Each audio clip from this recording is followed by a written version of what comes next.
Man, so kale and quinoa. Yeah. Are you a fan, or I mean, what happened? That had nothing to do with why I got sick. I don't know what the stomach bug was, but you know, things go around during the season. But I try to eat as healthy as possible because I'm trying to maximize my output on the field. So you have to maximize what you put in to maximize what you get out. So a lot of people are thinking that it was the kale and quinoa, but it wasn't. No, it not wasn't. at all, no. Kale's great for you, so is quinoa. Yes, sir. The only thing about the kale, though, is that you gotta, when you make it, you gotta massage it, you gotta do all the other stuff before actually sauteing it, which Right. takes time. Not everybody has that much time, right? Right. But fortunately, back home I actually have a chef, so that helps out with time. I've messed with it a little bit, and it's a process. I feel like a lot of the guys, too, in the clubhouse, especially like David DeJesus, healthy guy. So it's probably pretty cool being able to swap recipes and whatnot, right? Yeah. We call ourselves foodies, and we always try to find nice, healthy, organic restaurants in whatever major city we're in, and we usually go to Whole Foods and stock up and bring organic food to the field also, because we're on the same page, and it is nice, just like if you're doing anything in life, to have somebody there with you. That's kind of tough. Say, for instance, you're on the road, you go to Chicago, and it's like you just want to eat all the pizza that's there, but We allow ourselves meals every now and then, because we're not overly strict by any means.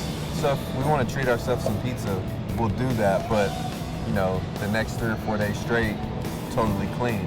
Then we move on to another city. If we go to Philly and we want to try Philly, we'll do it. you got a chance to meet one of your favorite authors, right? Yeah. Howard Falco and I, he's the author of the book I Am. We met a couple years ago in Arizona, and we just stayed in touch, and we have a great relationship. He's pretty much a spiritual coach for me now. What sort of things do you talk about? Is it more so like spiritual type stuff, or is it the writing, or It's life, and a major part of my life is baseball, so we talk about baseball quite a bit. Is there anybody else that really likes to get into books? Yeah, people just don't talk about it as much as I do. They're not as open about sharing what they do with their personal time, but Logan Forsythe likes to read. Brennan Combs likes to read a lot. Sousa likes to read. I mean, a lot of people do, they just don't share it with the media like I do. So it's kind of like foodies and a book club in the Rays clubhouse. Yep. Yes, sir. Which one's bigger? I'd say more people read and eat well, but people are starting to ask questions and be interested in what we're eating while we're eating it. So, I mean, if we can spark somebody to better their life and better their game, I'm all for it. One of your buddies, Marcus Stroman, had the injury, so he's out all year. What's that kind of like, having a relationship with another young dude in the league and seeing what he's going through and just being like a support system for him? Well, it's interesting because right now he's supporting me a lot. He's come to a couple games at the Chop. He always has a smile on his face, so it's actually uplifting to me. Like if I have a bad day or a bad game, I can't complain because I have the opportunity to go out there, and he doesn't, yet he still has a smile on his face. So it's special to see that, and I'm ready to see his talent manifest on the mound because he's a special player. Yeah, he's a man. Like you said, like he's always like smiling, he's always happy. Is there anybody else that's kind of like in that young group of pitchers, like Terrence Sanchez, new generation type dudes, like down to earth? I haven't really met too many. I still stay in touch with David Price. He's still a major influence in my life. And then Cobb and Moore and Smiley and Odorizzi, those are my boys, and I would consider all of us to be in that class.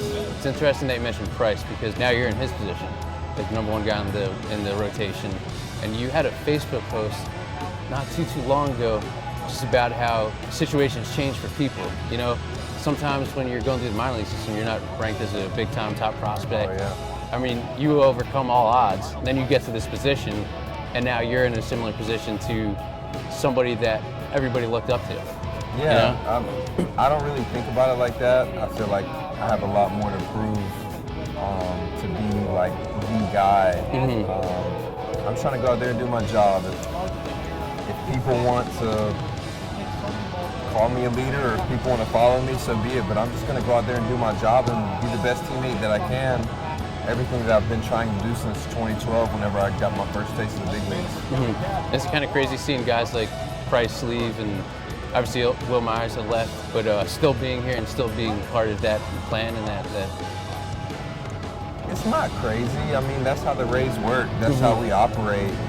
I've seen it happen. I've seen the turnover enough to not be surprised anymore by it. And I'm sure that everything now, it's such a young team, it's got to be exciting. I mean, just like day in, day out coming to the ballpark. Oh yeah, we have so much energy, so much life, and we're not even fully healthy right now. So I'm excited to see what's going to manifest for our team in August and September.